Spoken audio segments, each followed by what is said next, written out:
Good evening, everybody. I'm Cody Higley, and this is the Watchman's Report. And tonight we have an excellent show lined up for you. And I'm always joined by Robert Landon, Jason Foreman, and tonight our special guest is Wezlynn Davis, who is seeking the Republican nomination for state representative for the 86th district for the state of Ohio. And the 86th district, folks, covers, I think, pretty much all of Union County and a good portion of Marion County, including the city of Marion. So if you reside in the city of Marion, you should definitely pay attention to this interview. So Wezlynn, welcome. Hey, good evening. Thank you for having me. Really excited to be here. I've Well, we're loved your excited. interview so far. We're excited to have you.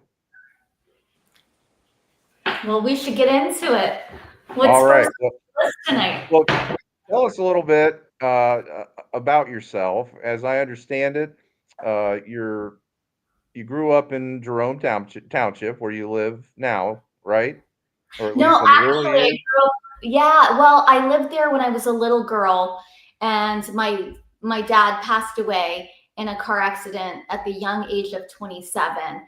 And when that happened, yes, we lived in Union County in Jerome Township, where I live today, but we moved back to where my mother was born and raised, which is right over the line in the city of Delaware, where my grandparents owned a Napa Auto Parts store on Spring Street.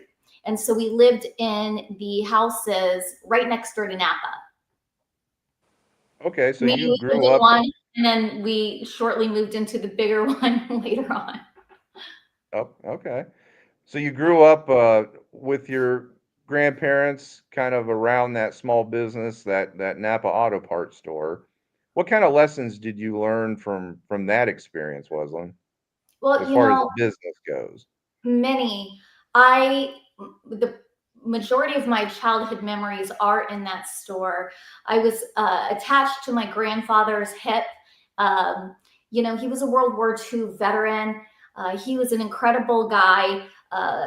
Very evangelical when he wasn't doing business deals. In that he was one of the folks that helped pull together the funds that started 1049 the river. We know it as the river today, but back then it was WCVO. And I used to listen to him on the radio when I was a little girl on, I think it was Sunday nights actually.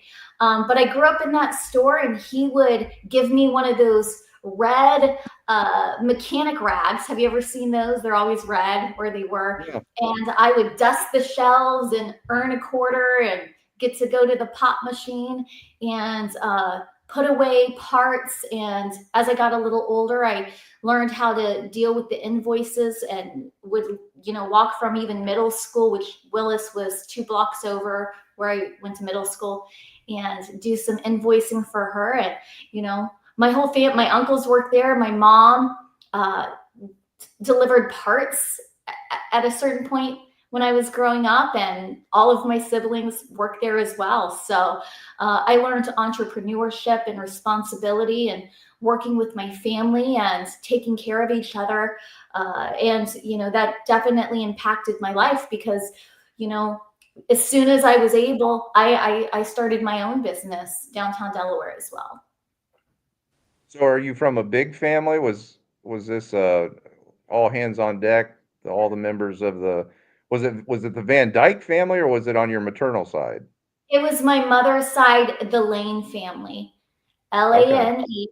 And my grandfather was Charlie Lane. Jean Lane is my grandmother. She's still living, 95 years old. I'd love to talk about her. She was Maha before Maha was a thing, 95, very, very healthy today.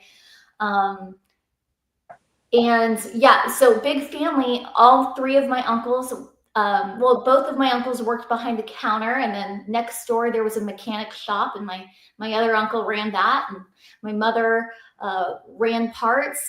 But I come from, after my father died, my mother was remarried, and inevitably I grew up in a family of 6 kids. Okay, so that's a So big. big, big family. And I'm the second. I'm the oldest daughter. So I have a brother that is, oh gosh, 15 months older than I am. Okay. Are you guys close? Yes, in fact, in my last race, my primary, um, last time my older brother was by my side the entire time. If you saw me, he was there. He drove me through the country, helped me with these maps. He and I together visited 13,000 homes in my last primary. Oh, wow. Yes, and that's outside of volunteers. That's just he and I. It's good. It's nice to have that kind of brother for Oh sure, for sure. yeah. he, So, he he'll probably be on the campaign trail with me this time. He's very astute and politics, and he is a through and through conservative. So we really I really believe he enjoyed it. sounds like a good guy. So, what happened with the Napa store? Did the family end up selling it? Is it still in business? My family had that store for 54 years, and it was an incredible experience. It was downtown. Grandma had the Napa store, then there was a building next door, and she had two parking lots. I believe it's the last historic developable area downtown Delaware. But, she got older, and what happened was, she and my grandpa started that business, you know, gosh, it would have been maybe late 50s, early 60s. And back then, Napa, uh, they never signed that contract that they have now that secures your radius, right? So inevitably, a new Napa came in that was down the street and had access to parts at a much lower cost. And I really don't know how that happened, but it inevitably put her out of business.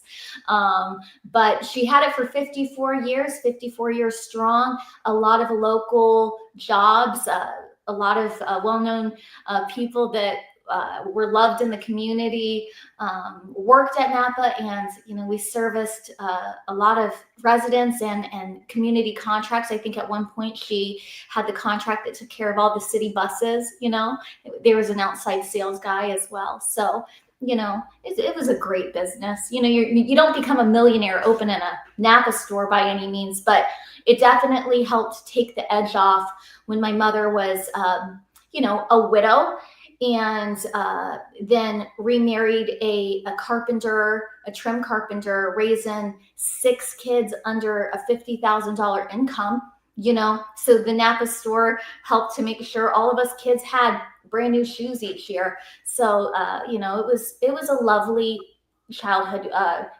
Grew up with very little, but a whole lot of love, and I love downtown Delaware because of it. Yeah, those are I think the lessons that unfortunately so few of us in this country nowadays kind of learned on a personal basis when we were kids. I mean, how many small businesses uh, have been in existence over the past 30 years? And it seems like there's fewer and fewer. Uh, my folks ran a TV and appliance business Yes. in Marion, and I actually had a uh, store in Marysville, and they had one in Delaware at a time. But I know what you mean when you're saying that you were raised at the Napa store, because I was raised at the appliance store, and Yeah. you learn a lot of those lessons about the sacrifice that it takes to run a small business and to value the dollar, and you also learn about employee relations and customer relations and all those things that I think are critical to success in the future, but then also having the proper perspective.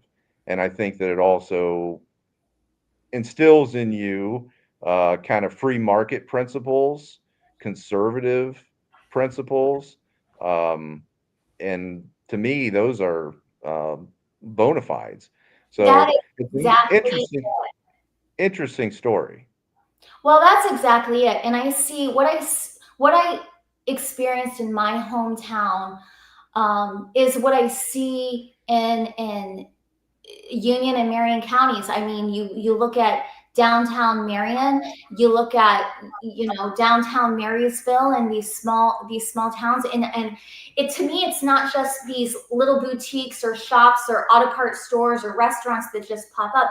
These are livelihoods and childhood experiences and family legacy that must be propped up, must be protected. And now more than ever, we are looking at, as a Jerome Township trustee, what I have experienced is, when is corporate welfare enough? And when do we focus that same type of lifting up that we see to all these, multinational global institutions? When are we going to have people fighting for these family businesses that really set the table for these children that are growing up in these communities? And that is something that I'm extremely dedicated to, because I do not think that without that influence, I would be the person that I am today. Yeah. And I think that that's the kind of populism that has kind of arisen out of national politics, since Trump. And I think that it's a positive development to have people that recognize that, we don't want to be shills to big government like the left. We don't want to be shills to big business either. We want to encourage honest free market competition amongst business, but corporate subsidies and stuff, you shouldn't do that either. If anything should be encouraged, it should be policy that is going to encourage self-sufficiency amongst the general population. And there's nothing better to encourage self-sufficiency amongst the general population than to encourage small business. So I Right. think that that's a fantastic life story, and one that we need to encourage much more of moving forward. So, how did you get? So you had that, kind of blue collar roots, and you had that small business backstory growing up. Now, as I understand it, you were always involved. I think I found. Now, I'm not creeping on you, Wezlynn. I do the research. I tell everybody. I preface it. There's a disclaimer. I research every You have guest to that do comes the on. research on You got people. to do the research. That's right. I wouldn't be worth a damn if I didn't do a little bit of research. And I found an article. I think it was, when you were like 11 years old, and the Delaware Gazette took a picture of you cleaning up litter along the roadways and stuff. And Wow.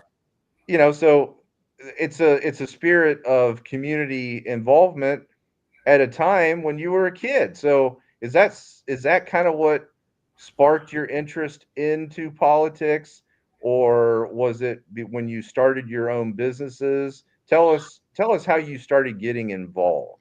There was always something in me, and I can't really put my finger on it, but I'm wondering if it's the influence of my grandparents, especially my grandfather.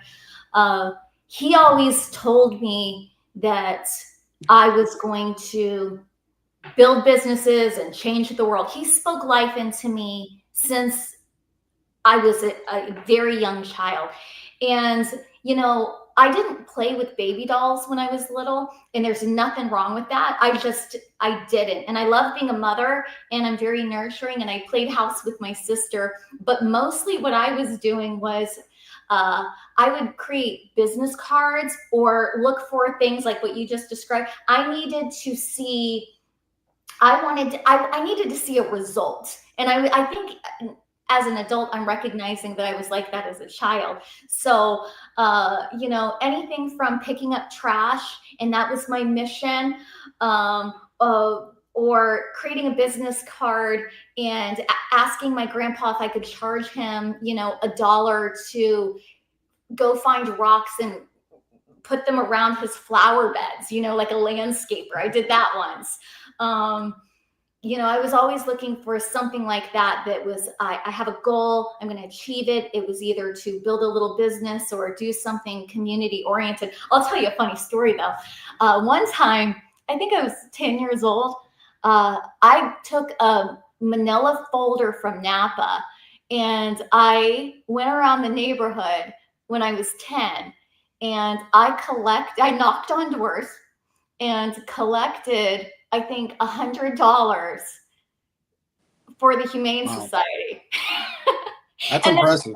and then Spur of the finally, moment, you're just like, hey, I'm gonna make some money for the Humane Society, and then you just went out and did it. I just did it. I didn't ask any permission. I didn't have any paperwork. This wasn't a project from school. I had this idea when I was little, and I was obsessed with this idea. We had an alley block, and I was all about animals first, and I just loved all the animals. My grandfather loved animals, but I wanted to do something more than just, I had this thing where you couldn't go through the alley until the birds flew away because there was a mulberry tree and they would be eating them. So I didn't want to disrupt the birds. So we have to wait and let them eat and then we'd go. But I wanted to do more. And I remember this thought process I had when I was maybe in 4th or 5th grade. So I was like, I need to raise money for these animals. And so I knocked on doors. It was so funny. And then I got to a house and this woman called my mom and said, I don't know if this is legal for your daughter to be collecting money. How do we know it's going there? Some lady. I didn't really love what I was doing, I guess. So, right? yeah. So anyway, my mom didn't even know that I was doing this. And so she came down the street and got me. And then we went to the Humane Society. And I think we adopted a cat. So I bought a cat. But then I think I gave them the rest. Wow. So you're telling me that you first got involved because you wanted to save the environment? Is that right? I guess so. So that's what I did when I was a little girl. But as an adult, what got me into politics was purely government overreach. There was legislation that hit Ohio that if it were to have passed and been enacted, it would have created a monopoly that would have crushed the moms and pops and the trade schools in my respective industry, affecting thousands of jobs. And, in my industry, not a lot of people realize there's 168 state agencies in Ohio. And my industry is this, at the time when I was doing this, was the second largest. Wow. Well, that's the beauty. And don't quote me on this. Right? I think there's 168. I can't remember. It's either 135 or 106. I can't remember. But let's be conservative. 130,000 licensees that report to this state agency and governed by this state agency. So that's a lot of livelihoods. It's a lot of livelihoods. And so I had a business that was up and operating, brick and mortar, very successful. In my 3rd year, my mother went to school to obtain her license, her profession, to come and work. She was a stay-at-home mom. So she did that after she, was, an empty nester and then came to work at my business. And it was a well-oiled machine. And then I was hired as director of business development, and I did everything from reevaluating curriculum to federal financial aid to admission strategies. And then, I was doing all of these different things to support 5 different campuses. And that's when this legislation hit. And all these students that I know who have dreams of business, all of the people that I currently know who are operating, these mothers and fathers who can write their own schedules and take care of their children and make a really decent livelihood, are now on the chopping block. And so the educational institution that I worked at the time said, Wezlynn, everything that you're doing right now is going on hold. You're good with people. Go to the state house and talk to these legislators and get them to understand that this isn't going to work. This is bad for Ohio. This is bad for trade schools and bad for small business. And so I will tell you, so this was, about 11 years ago, almost 12 years. Well, yeah, 11 years ago. Like 2014. It was about 2014. I was 30 years old. And I will tell you, it was the first time I ever stepped foot in our state house. I'd never been there. I'd always been a Republican, always interested in keeping up on, local news and national news, but I had not been to our state house. And now I'm tasked with going to kill a bill that is supported by a billionaire out of Texas that came into Ohio and bought up every lobbying firm that is respected, right? And here I am, an employee, I was a consultant really of this company, to go in there, and I had never even stepped foot in our state house. So it was budget season in May, and I was told, you're not going to get a meeting with any of these legislators. Not only did I get a meeting, I think I met with all 33, it was in the Senate at the time. I met with all 33 senators. And not only did I kill the most harmful pieces of that legislation, I actually was successful in getting an amendment drafted and getting it offered on the floor in the Senate by Senator Coley at the time, which secured reciprocity for Ohio licensees to ensure that they were not handcuffed to all other states, and allowed that our license to be safe and transferable. So it was an amazing thing. And I did that in the first 6 weeks of being there, having an amendment offered on the Senate floor that was in the budget bill. Mm-hmm. So that was who sponsored the amendment? What's that? Who sponsored the amendment? Senator Coley. Okay. So what was that process? I mean, how do you think that you were successful with it? So when you met all of these members of the State House, were you having one-on-one conversations with them, throughout the time? And what was your opinion on that experience? I mean, being that involved with this group of people, I mean, it had to be, kind of intimidating, I'd imagine. Oh, it was. But you know what? I've never been a starstruck kind of person ever. I just am not. And my grandpa used to always say to me, every man puts their pants on one pant leg at a time, or something like that. So I was never really starstruck or thought that anybody would. I just saw them as human beings. And I just tried to relate to them on an honest level of, listen, do you really want to be the guy that, is cutting these people off at the knees? Do you want to be that guy? And I kind of approached it just the way that I'm talking to you guys now. I don't try to be something that I'm not. I just talked about the realities of it. And it took me a long time to get to really understand what would make a legislator move, though. And I didn't just talk to the legislators, though. I was talking to their legislative aides. I was relentless. When you don't come from much, you learn how to make things happen with having very little resources, right? And it's a skill that I figured out. You sink or you swim, right? And all you can do is try to bring as much clarity to the situation.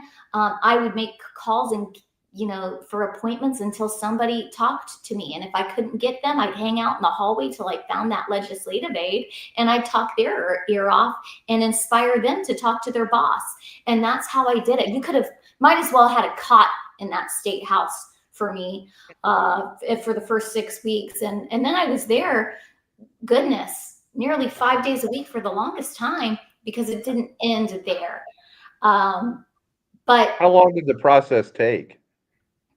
Well, we were always doing, 2-year increments, because we were working within a General Assembly. So if they couldn't get it passed, so something would be introduced either at the beginning of the General Assembly or halfway through. So it was, I think that year, you're always working on 2-year time frames. If they can't get the bill passed, then, the clock starts over. So you're always working in that 2-year time frame of that General Assembly. If you can't get that bill passed, or you can't get your legislation across the finish line within that period of time, the clock starts over. So I would call this the zombie bill, because every time we killed it, they'd come back. And I did that for the longest time. And then I gained a reputation, helped. I was one of 3 people that built a statewide association that was quite successful. Buckeye Institute once said that my association was as effective as, Planned Parenthood. And I'm not saying because we theologically that we agree with any of that, sector legislation. He's just talking about in terms of grassroots organization being effective. So we were very effective. I remember one time I brought almost 200 business owners and trade school owners into a hearing to kill a bill. And man, we were successful. We knew how to organize and show up. And I would always tell the people that I was bringing to the state house, first of all, there was no shouting and screaming. We were always respectful. But the reason I said that is, this is your house. We do not rally in the streets. We take our seat at the table. This is your house. We don't have to scream at the doorway. Let's go into the hearing room. Say you have an opportunity to speak. And we did. And we won every single time. And so Pretty it's inspiring. That's a proud. pretty inspiring story, Wezlynn. I mean, I'm pretty cynical when it comes to the reality of politics.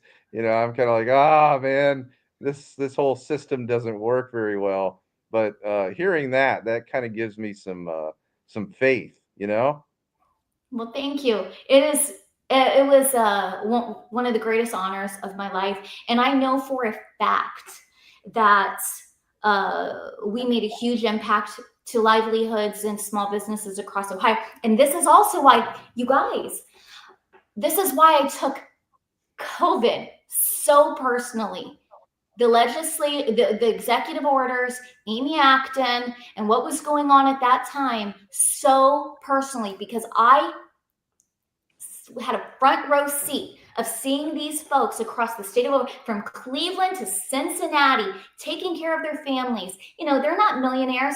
They don't have $50,000 in their savings, but they can take care of their children. They can feed their children, buy their clothes, and show up to their soccer games because they can make their own schedule. And then I saw what happened during COVID. And then within months, nonstop phone calls. Wezlynn, I'm standing in a food bank line. And that is government overreach of the worst kind.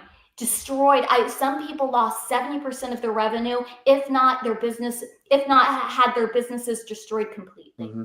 Oh yeah. Yeah, it was madness, absolute madness during that period of time. And that's not to try and, diminish the small percentage of people who actually had severe, issues and whatnot. I'm not trying to diminish that, but the whole handling of that by the government was absolute madness. And I can't believe that we all survived that process and haven't gone mad just by enduring it, Yes. So, but no, I think that's a good lead up, and it's an inspiring lead up. Like you said, that's not many people can say that they actually fought the government and won. I imagine that you She fought probably the had, law. yeah, But the law didn't win. right. Well, I have 10 years down there, and if I make it across the finish line as state rep, I'm not going to get some knocks to the head. But in these 10 years, I will say I have a deep understanding on how to bring what I would believe my colleagues who may not see it my way. I believe I have the skill to take what our district needs. And if we see opposition downtown, I think I have a skill set that is unmatched to any opponent that could enter this race, to bring the colleagues along downtown, to ensure that what we need makes it across the finish line and serves our community in the right way. I think I can do it.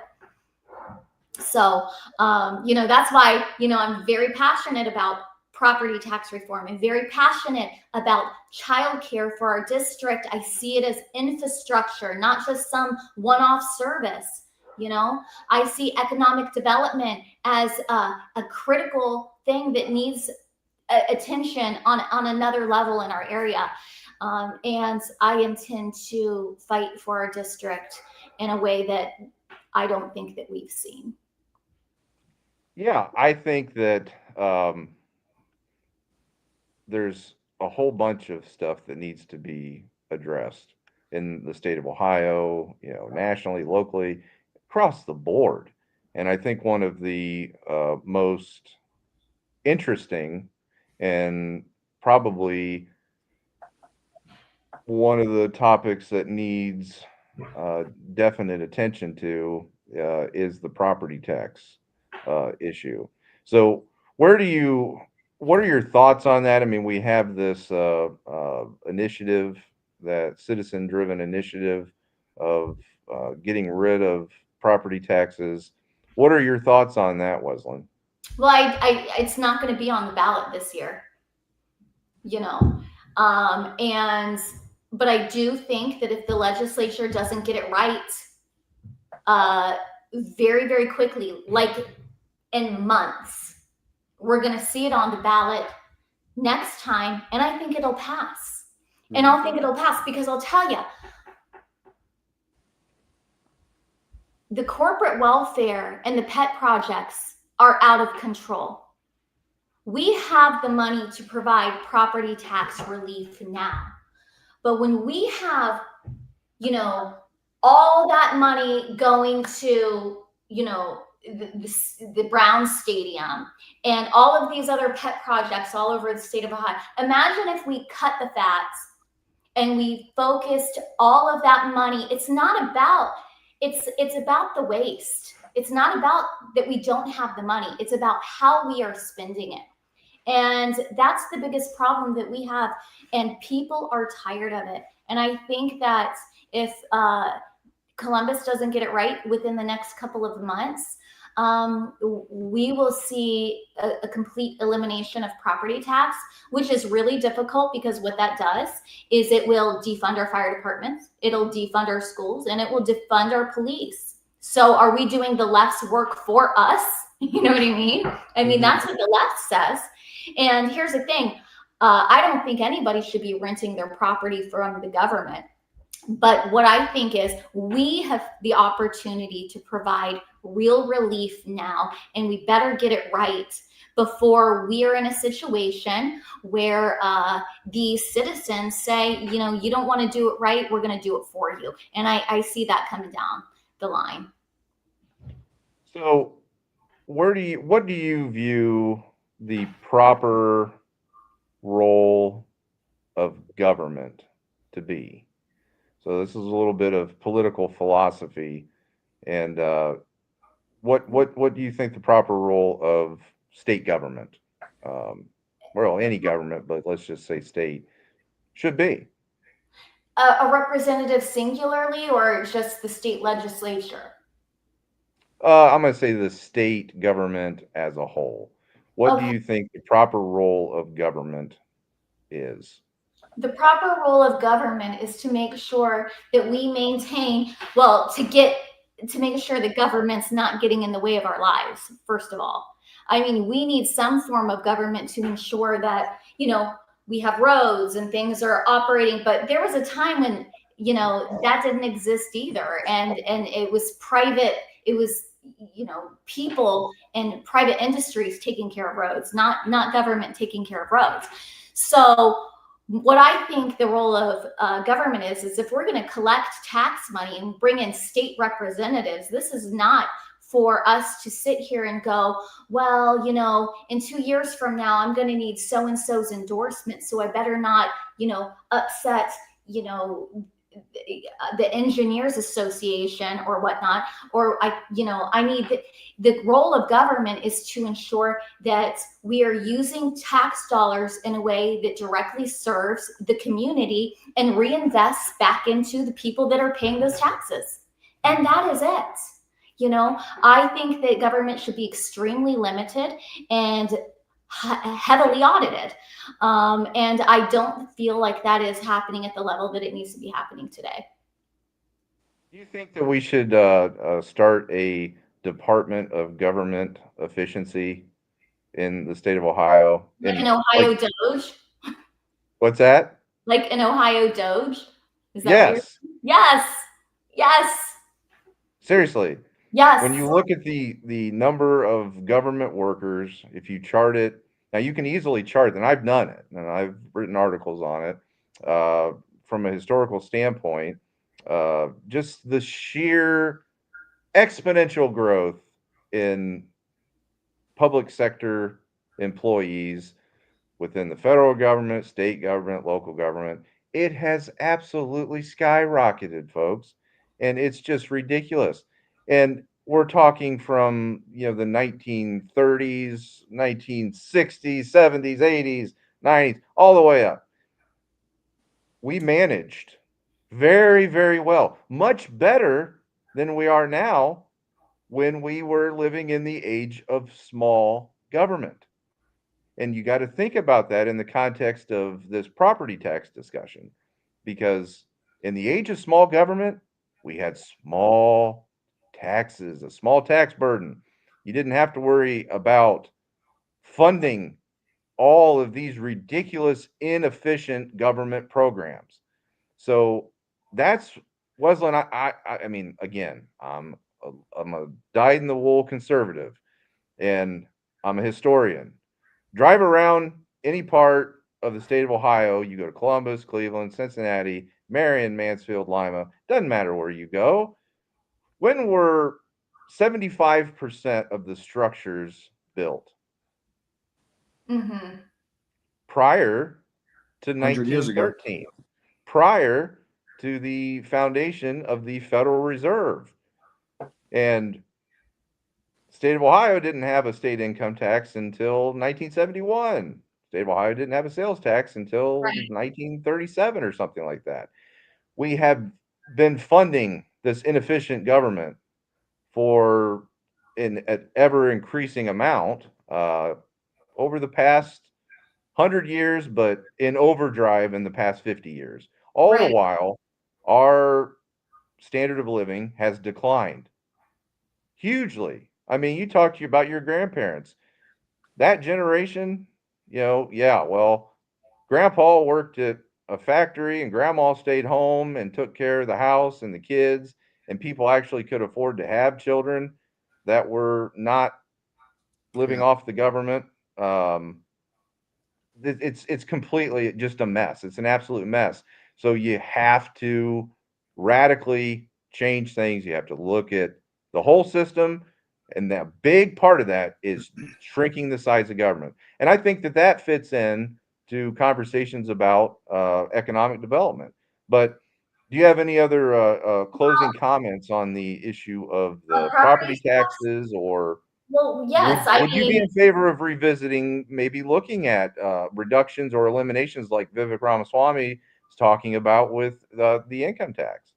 I mean, absolutely. I mean, here's what I know. In 2024, we collected $9.5 billion in income tax, I believe, and 180 million in, I think, sports gaming, and 60 million from energy and minerals, severance taxes. And then we have $600 million of that going to the Cleveland Browns. And they Why can win are the we not Super Bowl. taking these dollars and doing property tax freezes for seniors, right? Why are we not going into local communities and doing levy buy downs? I mean, that's a tool that's used in other states. I mean, there are multiple ways that we can address it that could be, maybe even some of them are short-term fixes for a phase out plan, right? I'm not saying eliminate everything tomorrow because, you know, the last thing I want to do is defund our police. You know, I am, all the police officers in my community know I'm 100% behind them. But if my question is, you know, we have record high property taxes, and yet, like, where's the cap in spending? Because we're footing the bill, but where's our return on investment here, right? And so I don't see a creative use of tools. And I will be honest with you, and maybe this will get me in a little trouble, right? But there is a bill, and I forget the number of it right offhand, that's talking about dealing with property taxes at the local level through creating a county commission, right? That revisits levies and decides, you know, they can almost essentially, it's kind of like they have veto power to say, oh, well, that levy passed in that area. Well, now the commission's going to look at it and say yay or nay to that. To me, that is taking control away from local government and centralizing it and giving the power to a bureaucratic board that wasn't elected. That's not a solution. The solution must come from the state. That, yes, they do not collect property tax at the state, but they're collecting all this other tax that I just listed. Where is that money going? Why is it going to pet projects? Why is it going to, you know, all of these philanthropy, you know, feel-good programs? No, enough is enough. And if we don't use the tools that are creative enough, the freezes or the buy downs, by using the, you know, the 180 million in sports gaming, you know, revenue that we collected, and giving it to Browns, you know, stadium instead, then the people are going to do it for us. And then what we're going to see happen is people are going to opt in and out for services. They're going to say, okay, do I want to pay for fire services or not? And then those firemen are going to only come to your house if you pay that fee. I mean, is that where we're going to end up? Well, Wezlynn, I think what we're really getting to is well, obviously there's a lot of complex situations going on here, but really where I would like to go, Cody, if it's okay at this time, is to kind of transition into the backbone of our society is always the family unit. It always has been. Yes. And Cody, you kind of touched on that earlier about how the man used to be able to go to the factory or work out on the farm while the wife was at home taking care of kids and some home duties. And nobody's advocating for us to go back to 1856 or anything like that. But they could survive on one income. That's exactly my point. That's whatever women want to do, that's their, but they can survive. A family could survive comfortably on one income. Right. Nobody can do that anymore. Nobody can do that anymore. And childcare is so expensive. We're at a point where it takes, you know, parents are having to drive 40 minutes for an open seat in daycare that takes half of their paycheck. Tell me how that makes sense. You know, there is some legislation coming out of the Ohio Chamber that helps to address some of this, but families are not spending time together. Children are not having the beautiful opportunity to be raised by their mothers because of what you both are just saying. No one can survive on one income. And we're being taxed to death, taxed out of our homes. We're not in a position where, you know, we all work hard and we do, you know, we do our part, and we don't get to keep the fruits of our labor. It's unacceptable and it's un-American. Absolutely. And I think for our audience out there, I think what we're all trying to get to is that we're not advocating to say that every woman should be staying in a home by any means. I think what we're saying is that families should have the flexibility that if the woman wants to work outside of the home, they obviously have that right to do it. But we don't have an environment, we don't have an economy that's conducive to allowing that balance to where the wife could stay at home and the husband can continue working on just one income. So Wezlynn, how do we get back to a society like that where you have impending huge implications with property taxes. We have artificial intelligence, beating down our necks right now. That's going to have rapid disruptions across all kinds of sectors. And I know I'm throwing a lot out at you there with that, but how would you think that the state legislator could tackle those types of issues, creating more jobs, lowering taxes, all while we have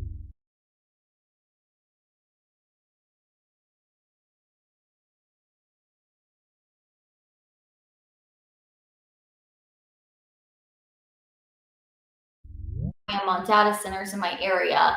Uh, I have a lot of issues with that. But as far as families being able to survive and live, and more than survive, but thrive, really, it really is tax reform. We are being taxed to death. We're taxed on what we buy. We're taxed on what we make. We're taxed on what we own. And then we're seeing the corporate welfare across the state, this isn't, I'm not anti data center and I'm not anti big business, because there are cases where we need that. But here's what I'm not okay with is when you have mega corporations coming in and I'm paying more in property tax and you're paying more in property tax than a data center that is 1,000,000 square feet, not paying into our fire department at all, maybe a minimal pilot payment to a school, but is paying no property tax. And they say, oh, well, it's a $4 billion investment in the area. Well, that's all well and good, except for the fact that, they may tie up the fire department for X amount of hours, a month because of their needs. And yet the residents are being asked to foot the bill for another levy when they are not paying a dime. Or they're have all this pressure on our infrastructure in the area, and we're seeing increased valuations on our property tax, and yet this mega corporation, global corporation, isn't paying one dime in property tax for, I don't care, the next 10 years to 30 years. I hear the word, there's an investment here. But when you trickle down to the resident that lives around the corner, the financial pressure is on us. And that has got to stop. We need more investment from our state on our family-owned businesses, on our small-owned businesses, not more corporate welfare and not more handouts for these mega corporations. So to help families thrive and to help families have the opportunity to survive on one income, it's about bringing great jobs into the community without corporate welfare, number one. And it's also about tax reform on every level, whether it's sales, income, and property, all of it. We need a complete reform. And right now, I think that's why we're seeing the momentum we are with the constitutional amendment. It's gotten to a breaking point. Yeah.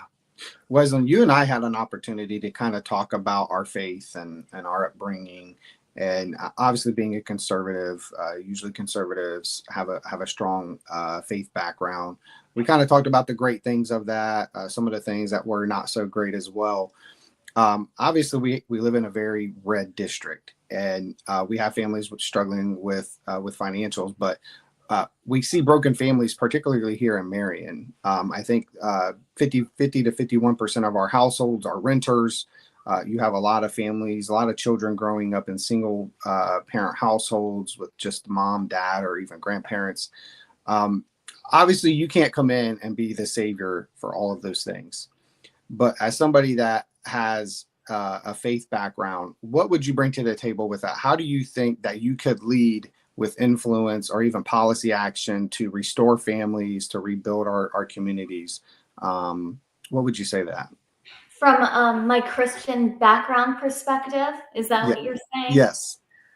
Well, anybody that knows me knows that I am a faith-driven person. And, what you're never going to hear me say is, well, I'm voting about something, and I prayed about that. That's not who I am. You're not going to hear me say that. But what you are going to hear and see in me is a dedication and a love for people, where I am willing at every turn, and you can ask my constituency here now, I will always die on that hill if it means serving the people that trust me.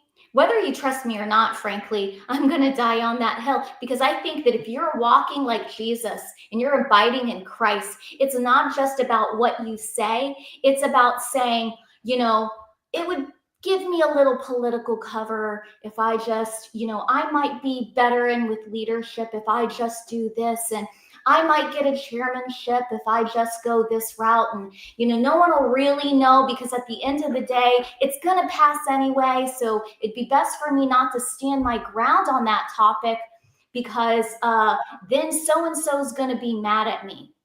That is not how I work. You will hear that I'm difficult. You will hear that. There will be people that will say Wezlynn's difficult, or I've heard Wezlynn won't play nice in the sandbox. First of all, this is about as loud as I talk, number one. But what I think is what they mean is, when that's being said, is I don't go along to get along. You think about the walk of Jesus Christ. Did he go along to get along? I don't think he so. flipped tables. I don't think he did. Did he bow down to the Pharisees and say, well, these guys are leadership, and, they're very influential, and, if I want access to be able to push, maybe work in this arena, I better, operate in a way that, bows down to them a little bit. He did not. He did not do that. He knew the truth, and he wasn't willing to compromise his own integrity for his own personal gain. That's why he was crucified. And so I'm a follower of Christ, and I am not self-righteous, but I know what Jesus Christ wants me to do. My Lord and Savior wants me to be willing to sacrifice myself in terms of, political gain, if you will, if it means I am doing the right thing for the people that entrusted me, even when nobody's looking. And I'll tell you, I have had massive backlash for standing firm in what I'm telling you right now. It was said to me, Wezlynn, and what you're going to know about me is I pull the curtain back, because I was elected. I'm not here to keep secrets. It was said to me, Wezlynn, if you just do it this way, we'll fast track you to the State House. This was said to me. And what it meant was, Wezlynn, we don't want you to govern this local infrastructure pots.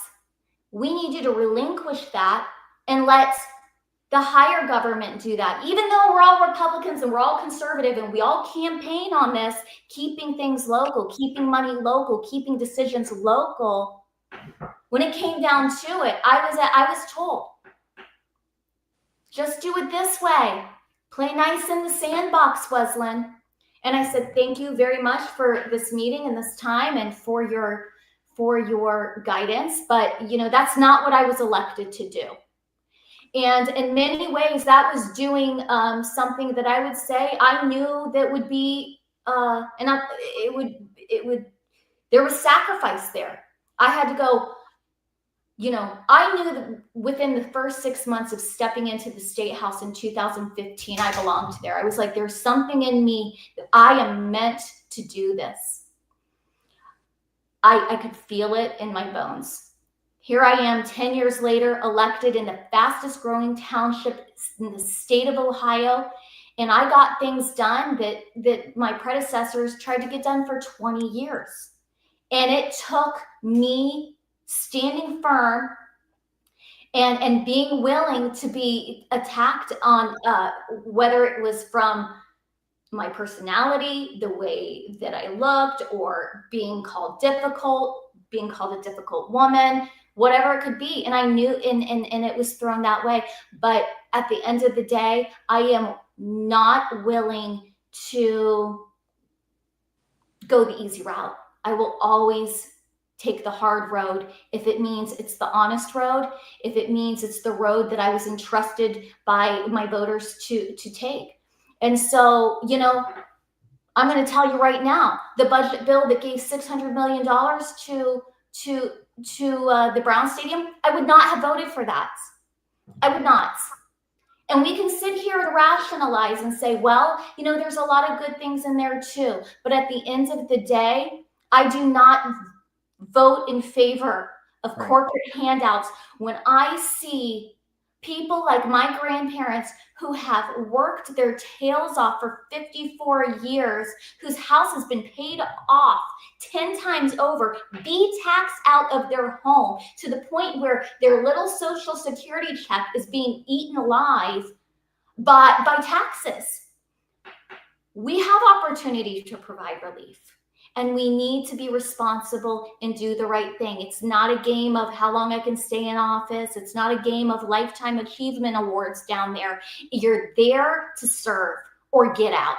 That's how I feel about it. You know, the career politician thing needs to stop. Yeah. Yeah, I know. That goes back to what we were talking about with your story, with your grandparents, is that unfortunately, we have politicians who serve the masters of big business, and because they're getting supported by them financially. And then you have the other opposite side of the spectrum that supports big government because if we give out handouts, you know, redistribute wealth to these people, they'll vote for us. So finding representation, people with integrity and genuine conviction, people who will advocate for those of us in the middle class who bear the biggest tax burden, who work the most, who work the longest, the hardest.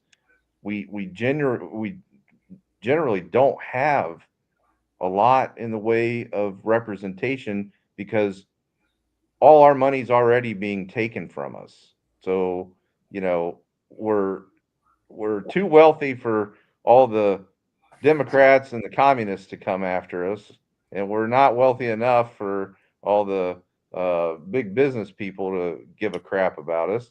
So that's, I don't know. That to me, that's what you have to look at. You have to research who these candidates are and what their background is. What what was their childhood like? You know, their family, you know, and look for the people that have a story that, you know, kind of fits in line with the real world and us here living in the real world in middle class America, or what's left of middle class America, I should say. So I just wanted to inject that. I completely appreciate that.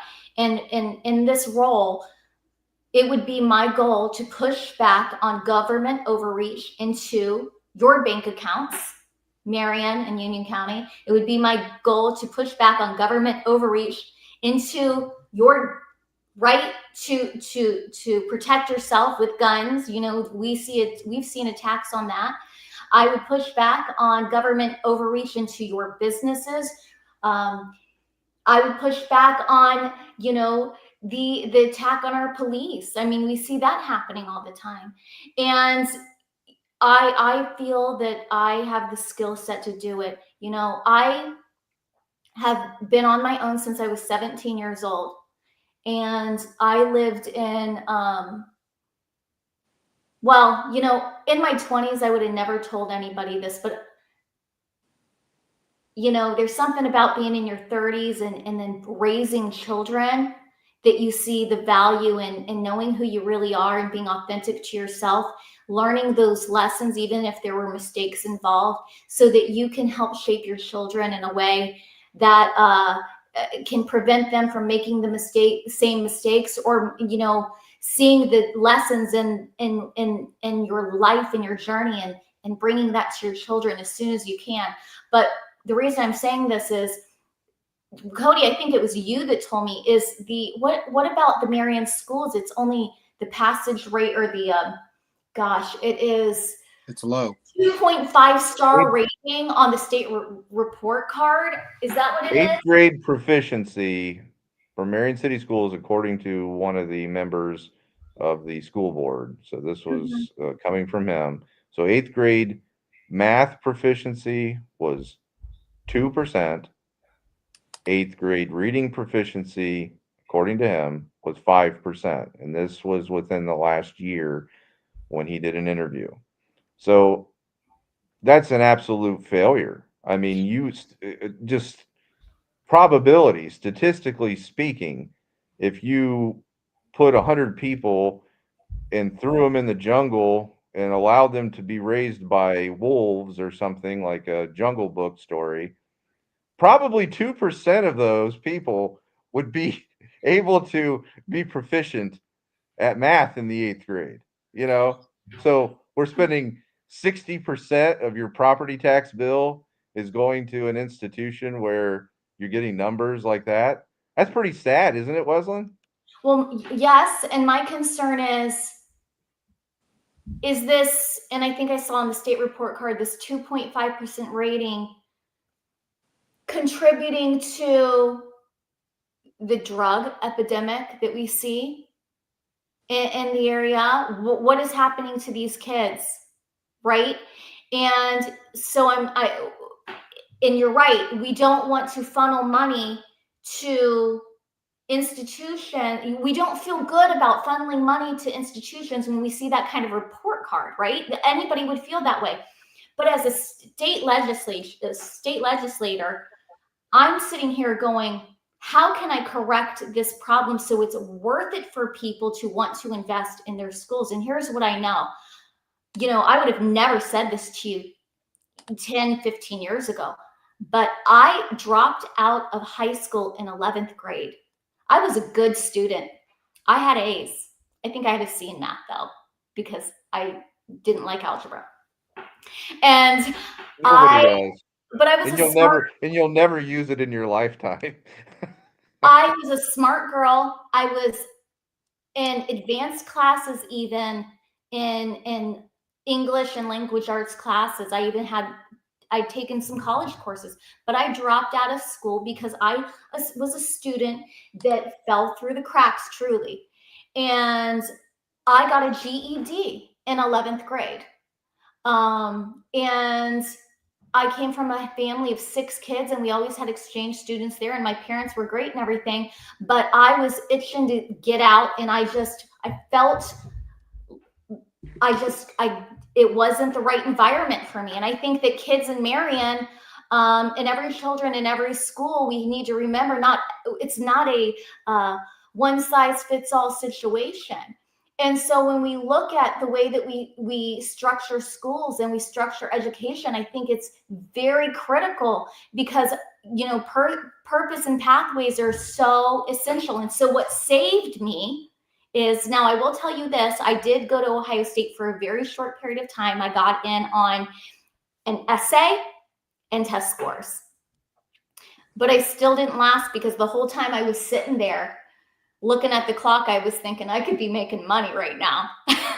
I wanted to work. I wanted to build something. I wanted to build a business. I went to trade school. I lived in, around that time when I left school in high school, I lived in what it was called a women's city club, where I paid I was 17 years old on my own sense, paid $50 a week for my room, community kitchen, community bathroom. I paid for my room. And went to Ohio State for a short period. And inevitably, I got some really great jobs, making some money, but I ultimately went to trade school.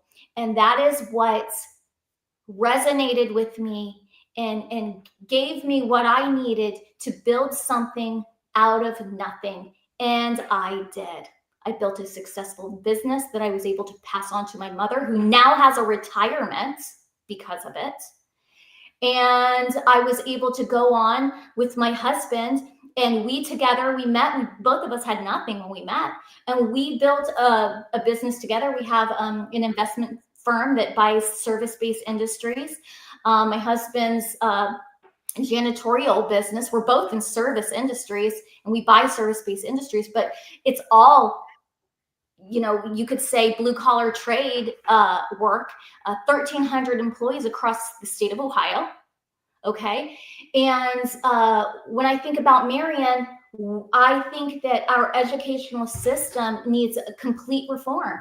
I mean, we need to somehow restructure this so that these kids early on, as early as elementary school, we're not learning about social emotional learning. We're learning about trades and industries, and giving them something to be inspired by, and purpose and pathways, because sitting there staring at a book, or nowadays a computer screen, for 8 hours, and they're not even writing anymore.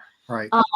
I don't think it's inspiring any kind of purpose or any kind of pathway. And I feel bad for these teachers, to be honest with you. And they've also turned into full-time, behavioral officers, if you will. I mean, that's predominantly what they do all day long, is disciplinary work. And so we need a complete overhaul to help structure this in a new way, so these teachers can be supported, so that these kids early on have a purpose and a pathway, and that it's not a one-size-fits-all situation. And I have the background in the very unconventional journey to prove that an unconventional way that we don't see today happening in school can work. These are the stories that need to be emphasized. And again, public education really is not about self-sufficiency, but that's what it should be about. It should be about teaching kids to be able to rely on themselves, to sustain themselves, to learn real world practical skills. But that's not what it is. I mean, and that's not how it's been for some time.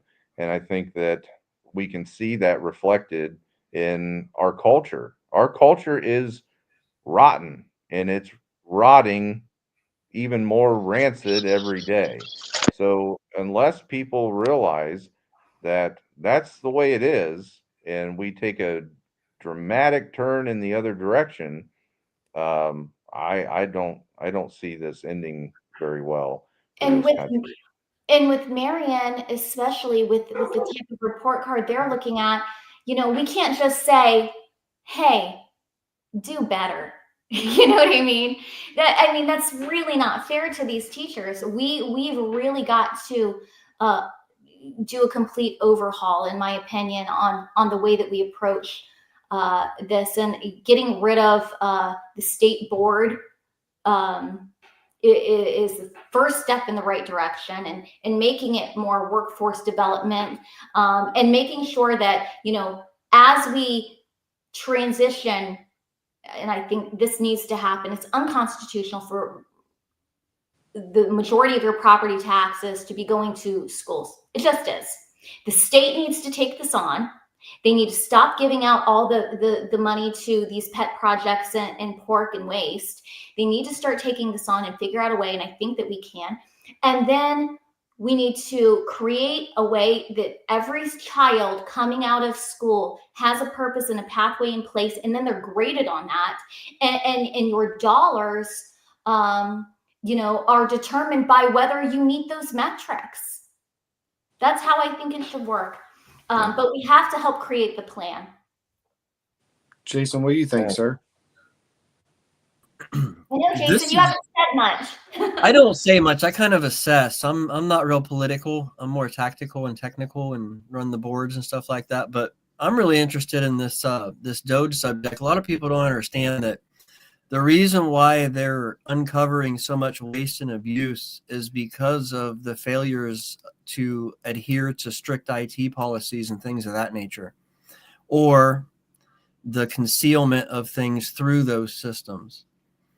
And I'm interested to hear a little bit more about how that would happen in the state of Ohio. I know that I know there's a lot of waste and abuse. We've been looking at financial records, not just in Marion, but, surrounding areas. When we sent one of our team members up to the archives to get records that we were studying, a couple were slipped in from outside of Marion because, when you go back that far, you don't go get your own records. They bring them to you and by appointment. And we saw some very disturbing stuff. And then I started looking a little bit deeper nationwide at similar towns, and it looks like it's rolling downhill from the top. And these abuses and wastes are being concealed by these technological systems. So IT technical security in the state of Ohio is real big on my point list, because just in Marion, I could go down a list of crazy, but it seems to be, not just in Marion. It's not quite as bad other places, it seems like, but it's definitely a serious concern. And I know they got the data center thing and all that craziness going on. And I saw you, commenting on some of those posts, and that was very interesting to me.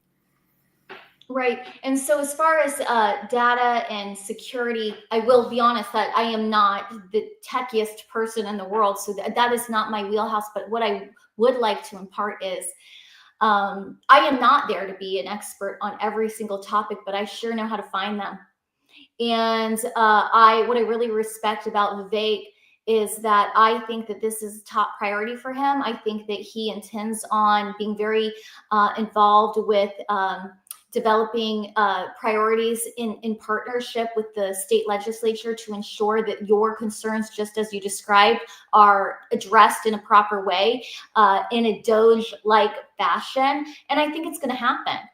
And I support that completely. I'm the type of person that when I'm running a business, I don't try to wear, every single hat in the corporation. I go and hire an expert, right? And I think that the legislature has a duty to ensure that what needs sunset is sunset. We have so many, if you want to bring forward, this request, and this is a request, whether it's a financial request or what have you, or even a rule, then, bring me 5 or 7 or 10 things that you're willing to let go of, and that is one way and they do that in some capacity now, right? There's a system in place that does that, but not at the level that it needs to happen today. And I do believe with who I believe will be our next governor, I do believe that this will happen. Wezlynn, what would you say? Because I know we're running out of time and we want to respect your time. We really do appreciate it. I'm fine. I'll talk all night with you. What would you say are your 3 campaign points? Usually candidates have about 3 to 5. What would you say your top 3 points, if you could, in a nutshell, get those across to the voters that are listening, are your 3 main topics that are most concerning to you and to your constituents?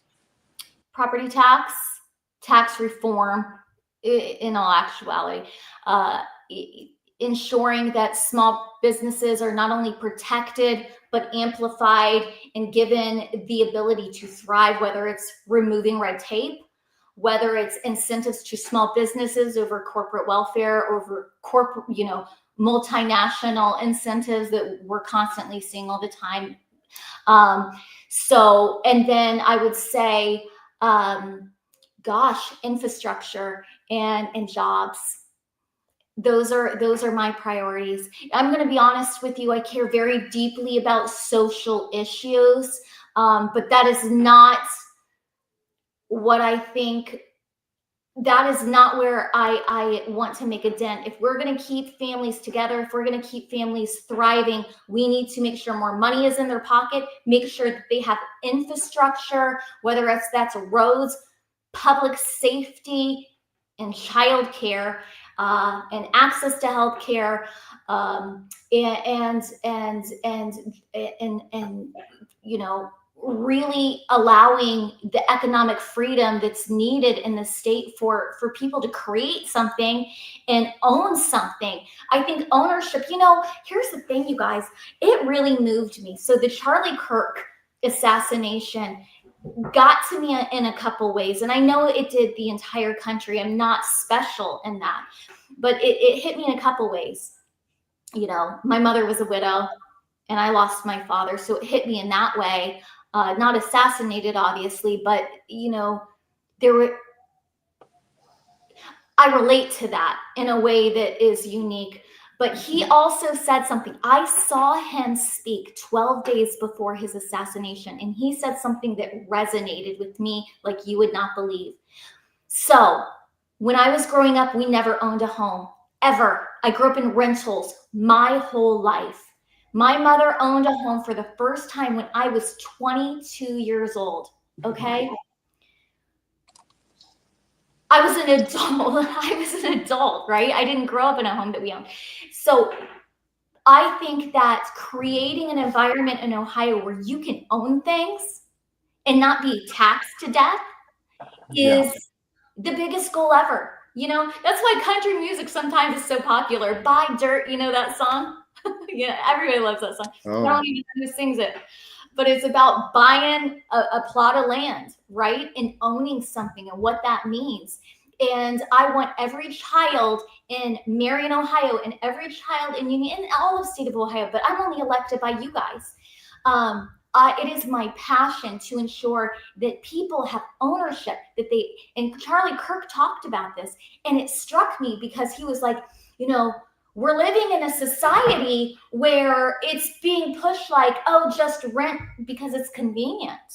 And, you're paying out all this money to somebody that you don't even ever own anything at the end of the day. And what kind of attachment do you have to your community? Mm-hmm. Or what type of legacy and purpose and pathway are you really building for you or your children if you don't have something to leave them, or you're not building something, you're not taking care of something that you own? And you can only do that with great tax reform that gets the government the heck out of your pocket, right? You can only do that if you get the government out of your business. And that's why I got involved in politics in the first place. And having the infrastructure in place so that all of these things and communities can thrive. And so, it is my deepest goal to ensure that our district and our children of the future have an opportunity to buy a house, to build a business, to live on one income. So I don't care if it's the mom or the dad staying at home, or even having the flexibility so that they don't have to miss everything important that their children are doing because they have to be, at work for 70 hours a week, and both parents are gone, and the daycare system is raising your children. This is how we're going to build a stronger Ohio. I grew up in an environment that has given me a perspective and a grit and a tenacity that I think is unmatched. I don't think there's one person that can get in this race and have the perspective and the intuitiveness that I have, that I can bring to the table, that is met with compassion, that is met with an abiding in the lessons that I believe, like we were talking about earlier, you're going to die on that hill. And that might mean being beat over the head politically, but you're going to do it because that's your promise to the people that trusted you. So, that's me in a nutshell. And, my last race was hard, and I was, I know that I've received criticism for running a negative race.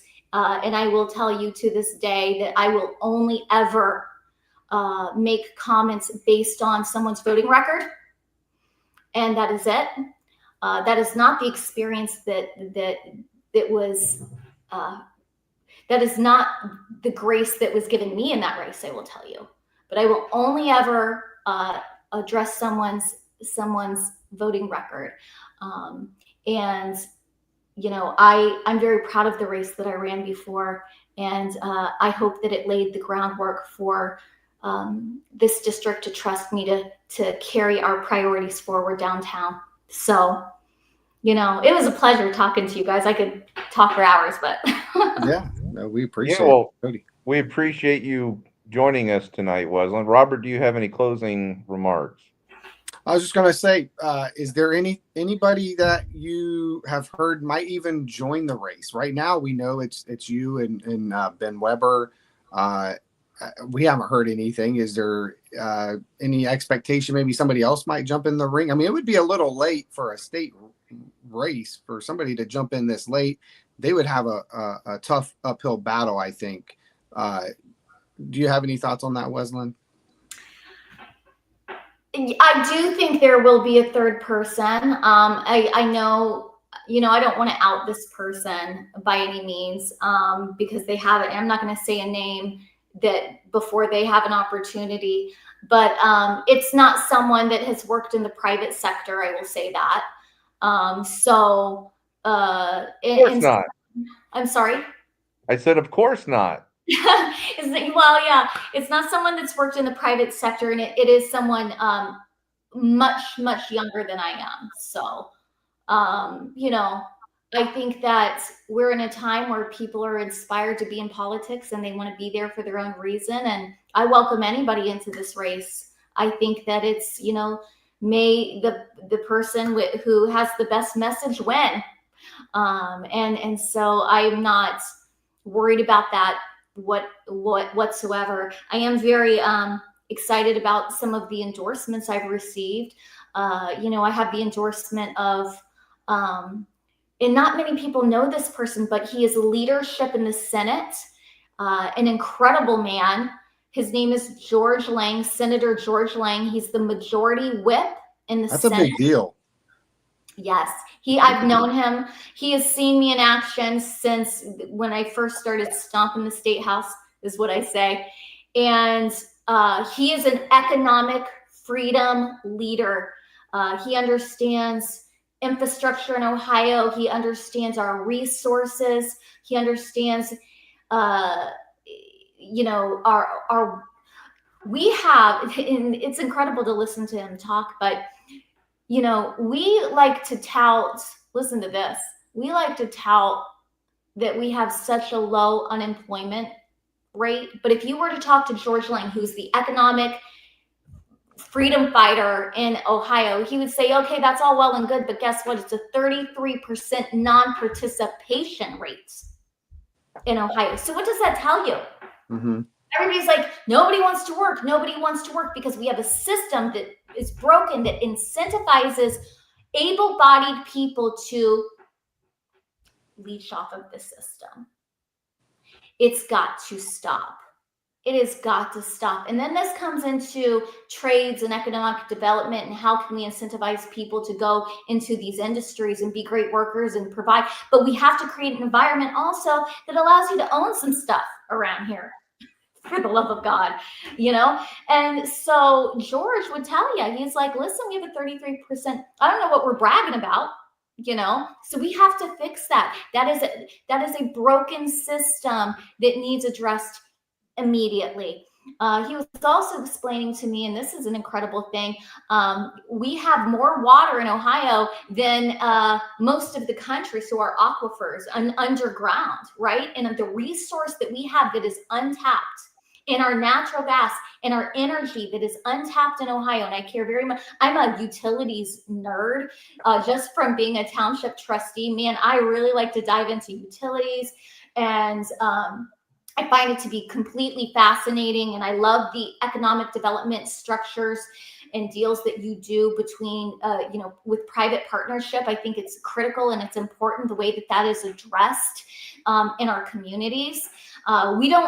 We don't do enough public-private partnerships. You know, to Cody's point earlier, talking about how roads were built and before government was really involved, we do not have enough of that. It's not respected. And a lot of times on the local level, it is not easy to get done. And that has got to change. That has got to change. But we have, between Pennsylvania and Ohio, we have more aquifers underground than all of the United States combined. Did you know that? Did not know this. I didn't know that, but this is George Lang, and he's an incredible man. And he built Westchester Township, and they have no income tax there, and they have a population of 65,000 people in a township, and it is gorgeous, and it is beautiful there, and it looks clean, and it has 65,000 residents with hardly any bureaucracy. It's incredible. Wow. And Sounds like Xanadu. right. The He's walk. incredible. But I have his endorsement. He knows what I'm capable of, and he believes in me 100%. And then I have who I greatly admire and respect, Mahet Cook, who is the Trump surrogate spokeswoman for Trump's campaign. She is a Fox newscaster. She's been on Newsmax many times. So I have Mahet's endorsement as well, Mahet Cook. And also State Treasurer, who I believe soon to be State Secretary of State, Robert Sprague. So I have those three larger endorsements right now, and I'm very, very proud of those. Those are some heavy hitters. I mean, yes, that's not these are not lightweight endorsements. I can tell you that. I think so Yeah. too. People that Well, I personally Jason, any closing comments? Just earlier when you were talking about trying to find words for all the coincidences in your life, leading up to this and the confirmations. In our group, we call that confirmation of a calling. That's all I have to add.